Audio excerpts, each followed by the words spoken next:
Hello everyone, how are you all? I hope you all are good at home. So, it's our EVS period, and today we will discuss another topic, that is skeletal system of organ system. So, as you all can see that here is the skeletal system in this given picture.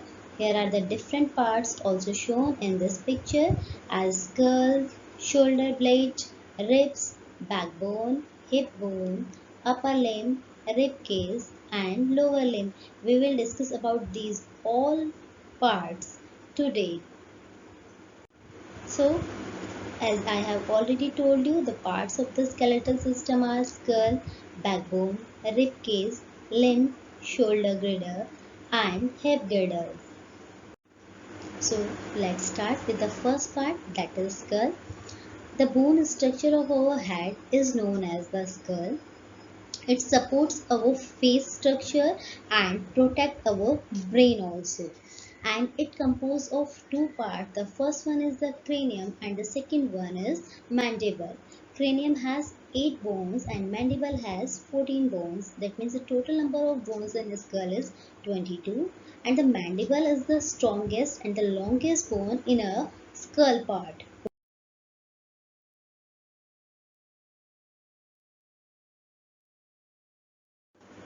Now the next part is backbone.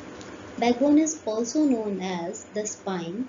It supports a central body part and it's also help us to sit and walk. And here are 33 small bones, that is called vertebrae, that form a column called the vertebral column.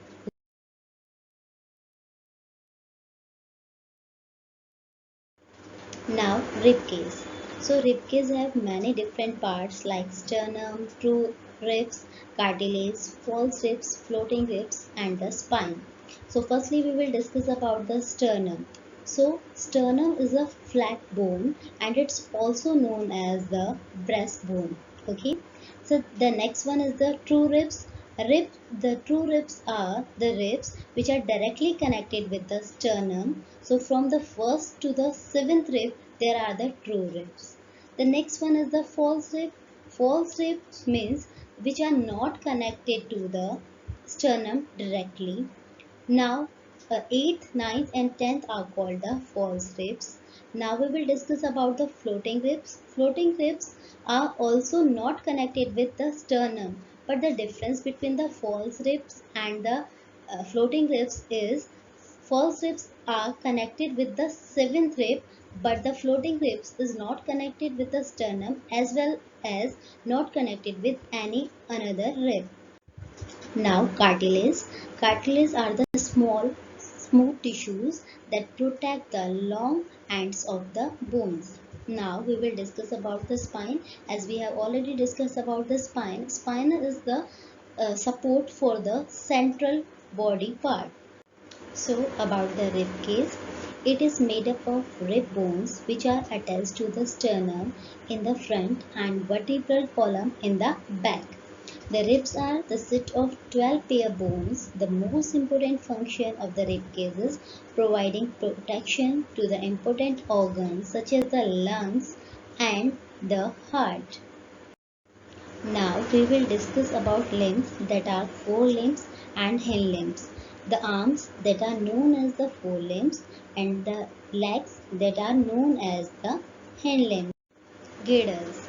Girdles is a bone or bones connecting our limbs to the central structure of our body. So here are two girdles. The first one is the pectoral girdle, that is also known as the shoulder girdle, and the second one is the pelvic girdle, that is known as the hip girdle. So the pectoral girdle that connect the four limbs to the central structure of the rib cage and the backbone, and the pelvic girdle is that connect the hind limbs to the central structure of the rib cage and the backbone. As you can see in the picture here, this one is the pelvic girdle and this one is the pectoral girdle.